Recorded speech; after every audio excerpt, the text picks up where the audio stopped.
Greetings, ladies and gentlemen. It is your favorite dark sorcerer here, Angelus, son of Abaddon. And tonight I'd like to discuss necromantic techniques with you. And I've really been contemplating on this because of the fact that I've been utilizing some of these techniques as of late since I injured my knee. But also, I've been really experimenting with it at the same exact time. So I thought I would do a video discerning what I mean by necromantic techniques. Over the last 1,000 years, necromancy and necromantic practices have evolved from spiritual conjuration to rejuvenation of corpses. This is seen through chiromancy. This is also seen through the professional medical communities from the 16th century forward to today. But none compare to the grimoire known as the Munich manuscripts, the book of necromancy, which entails actual experiments, actual techniques that were used to bring forth legions out of thin air, banquets, even a castle, okay, just by the necromancer's own power. But what if you didn't have that technique and all you had was history to discern your practice from? Perhaps you know a few necromancers that actually practice. Let's say, for an example, sorceress Cagliostro, the necromancer, author of the Blood Sorcery Bible, Volume 1 and 2. Or perhaps Baron and Baroness Aragni. Perhaps Papa Smoke. Just to name a few well-known practitioners of necromancy and voodoo practices. Okay? Most people, when they think necromancy, they go into the Greek definition of graveyard robbing, perhaps even defiling corpses, because that's the image today from that of Hollywood produced films, that of the JCI church, the thought forms of fears from the mundane. Well, let's take a look at some of these practices, shall we? Conjuration, utilizing the mirror of Lilith found in the Munich manuscripts, literally opens up a gate, a portal to the spirit realm. We know that through blood sorcery, introduced in vampiric practices, staves off negative energies that surround a necromancer during these spiritual conjurations. We know that through psychiatric hospitals and medical professions such as the ER, emergency room technicians or those of hospitals have literally mastered the art of reanimation, from drilling into the corpse or the legally insane, namely between the eye and the bone of the skull to get to the brain, to freezing the body in ice water, electrocution even, to jumpstart the heart, to get that blood flowing. Is this not a part of necromantic rituals within blood sorcery? Perhaps even vampiric traditions of sorcery? Perhaps even if we go into Sorceress Cagliostro's work, the Blood Sorcery Bible, we see where she takes 20 to 30 pages just in volume 1 to discuss areas of the body that can break down over time, things that you can cut so that it may heal stronger, like a bone,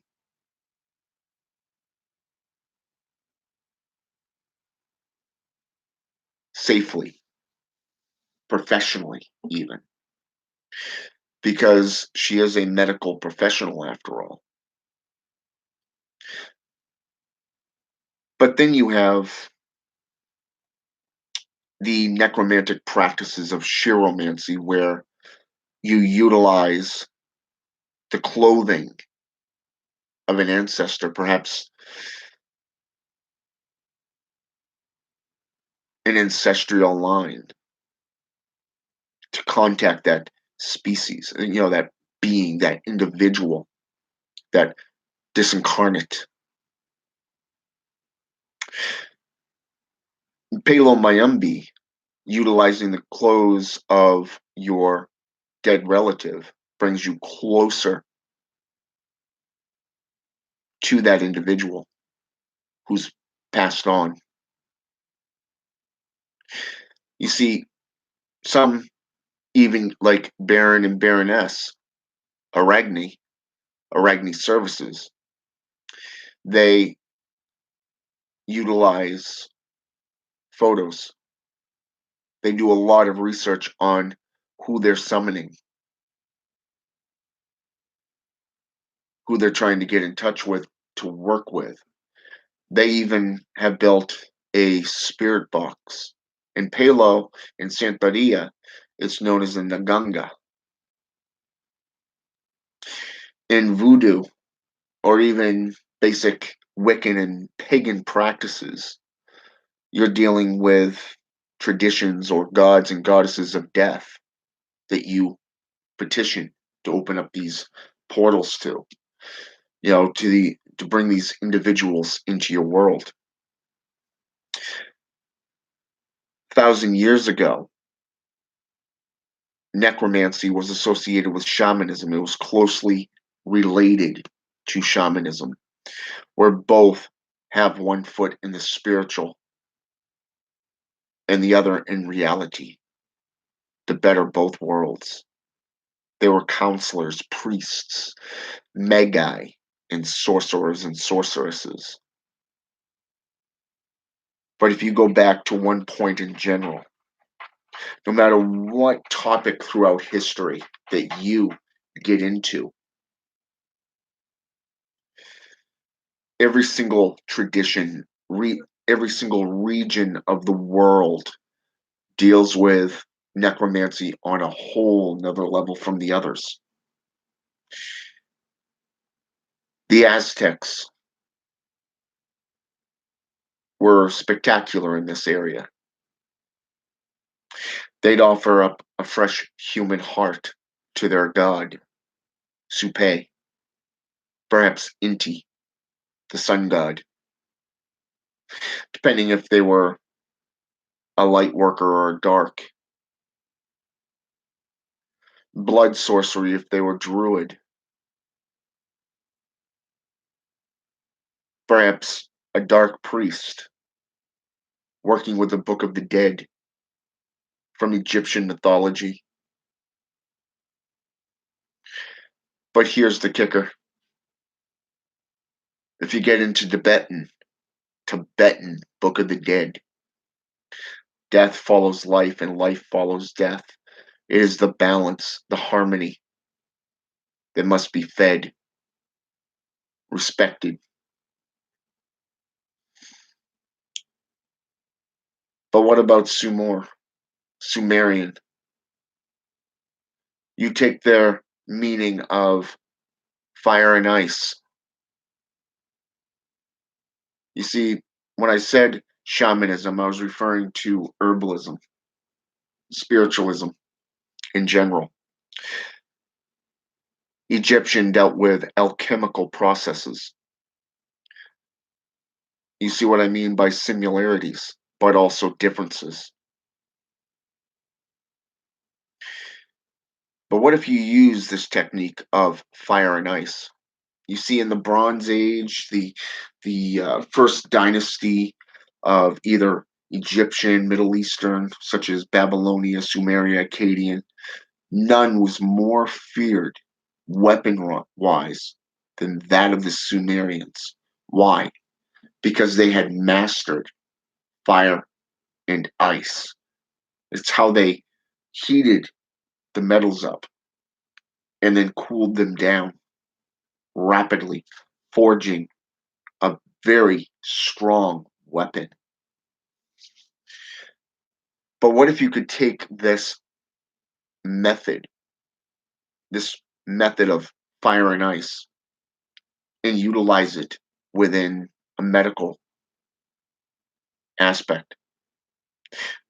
Today, we know this as a heating pad and an ice pack. Is that not the same thing? For a wound, like, say, an injured knee, a joint, perhaps a broken bone, to prevent swelling, you ice it, but then you heat it up and ice it again every 10 to 20 minutes.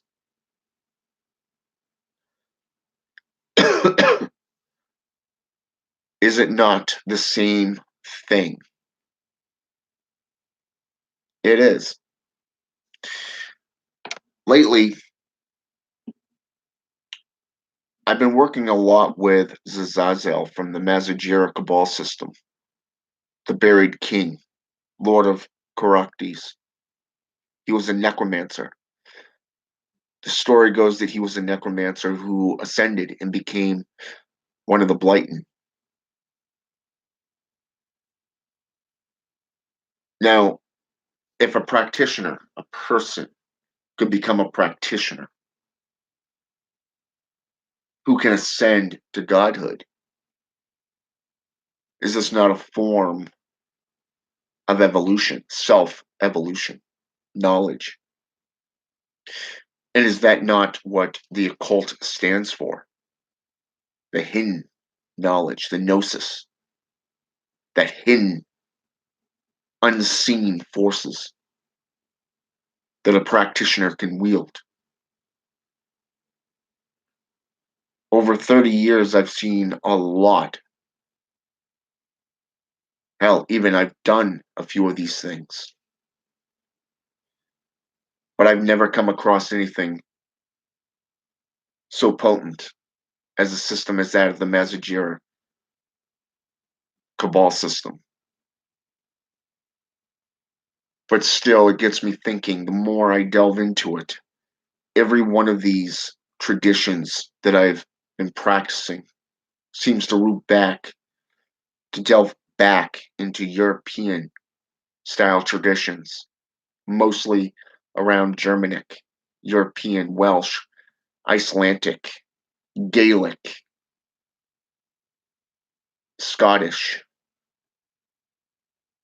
Iceland, and even Slavic traditions. The dark god, Shonabog, his teacher, Adnaan. Since I started working with this being in general,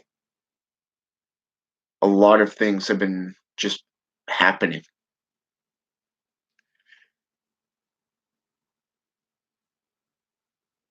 I was content. I tried everything from meditation to self-healing, utilizing herbs and soaking in a hot tub. Didn't help. Every trick I knew failed.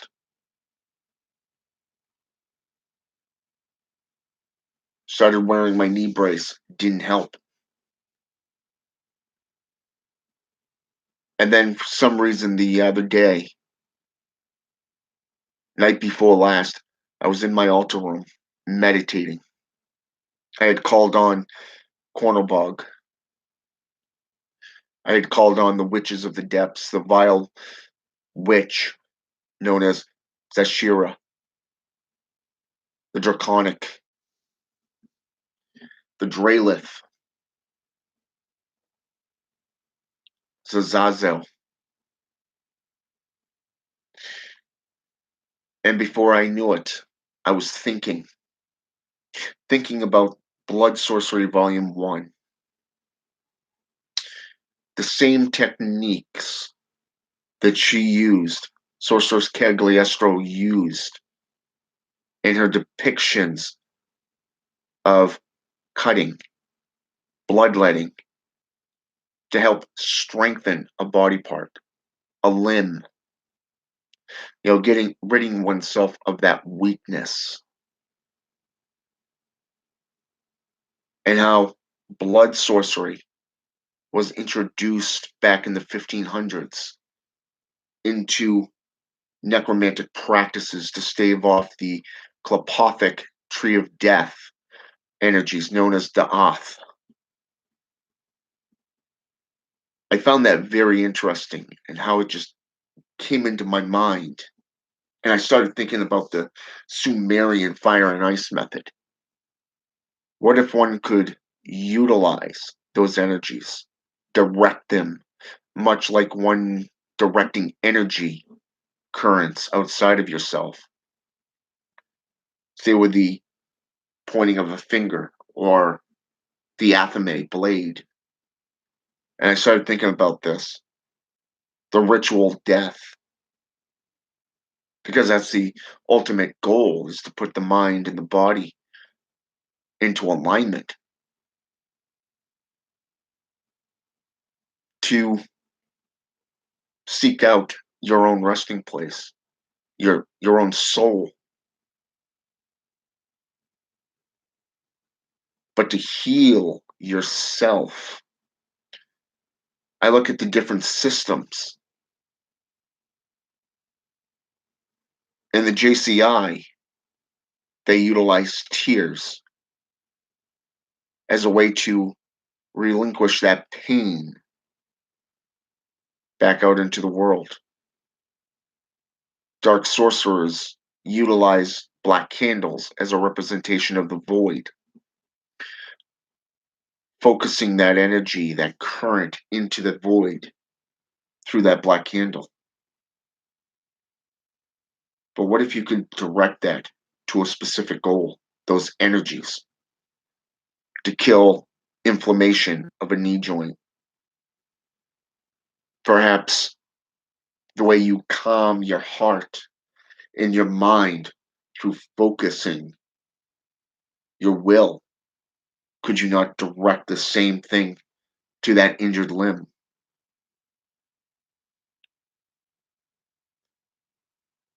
Now, I couldn't bend my knee before this.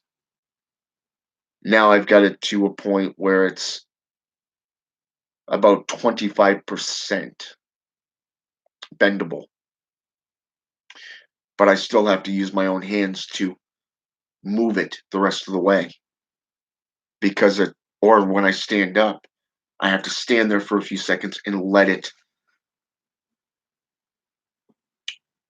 adjust itself so that I could stand and walk on it.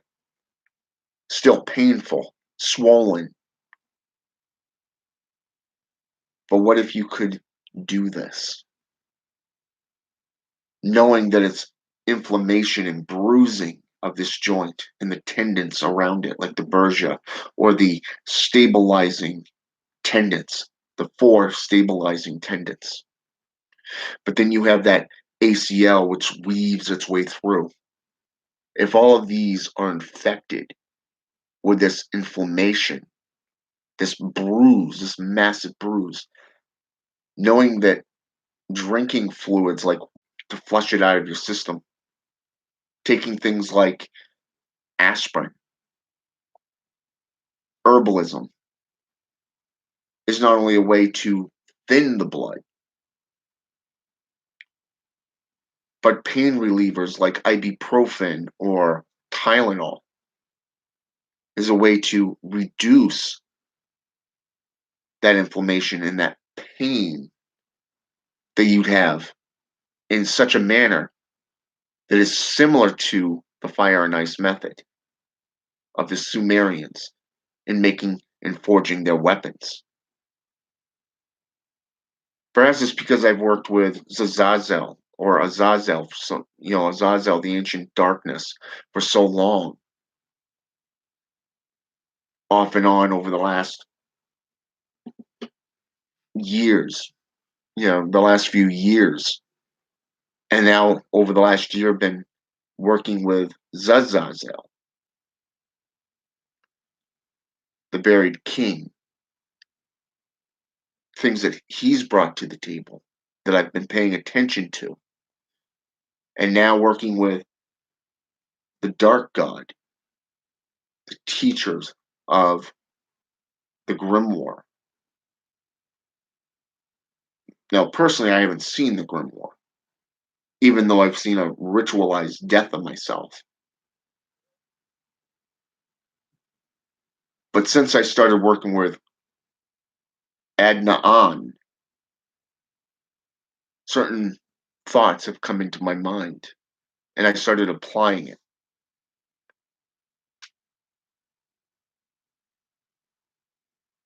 Now, this has worked once. I want to see if it will work again. I tried it today at work after 4.5 hours of being on my feet, feeling the pain, the shifting and the mush within my own knee as it's popping while I'm trying to move my leg and walk. I sat on the floor and I started focusing my energy. I had one hand on the floor, my left hand on the floor, my right hand on my knee, on my leg. And I started concentrating on that. And I felt the difference, especially when I released the straps of the leg immobilizer. Even though it was still painful, the swelling has gone down. So even though there's been 2 successful accounts utilizing this tradition, this thought form, this intent using the system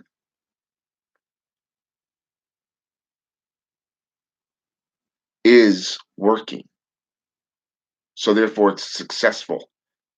But then, as a great teacher once said, somebody more experienced than I within a particular current said, rely on the law of three. Now, when I thought of the law of three, when I read that, I was thinking the law of return, okay, as in the Wiccan and pagan belief that what you put out, you get back times three. But no, this is not what he was referring to. The law of three is if you can do something successful 3 times, then it is a system worth paying attention to. Then it's confirmation either through spiritualism or physical success. So tomorrow I'm going to be doing the same thing again to see if I can't get it to work a third time. And if I continue to do this, will my knee heal before a week is up? Can I get my knee fully healed within less than a week?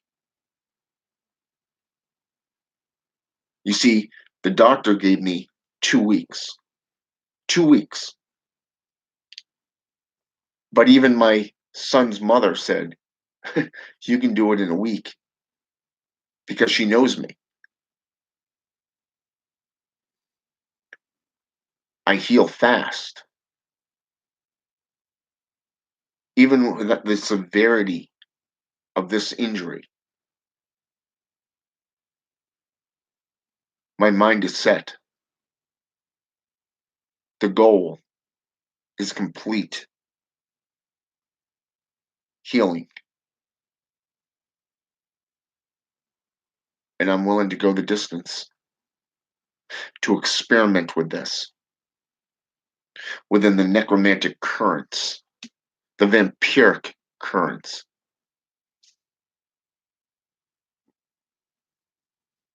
But I thought I'd do this video and put it out there so that you can see where I'm going with this.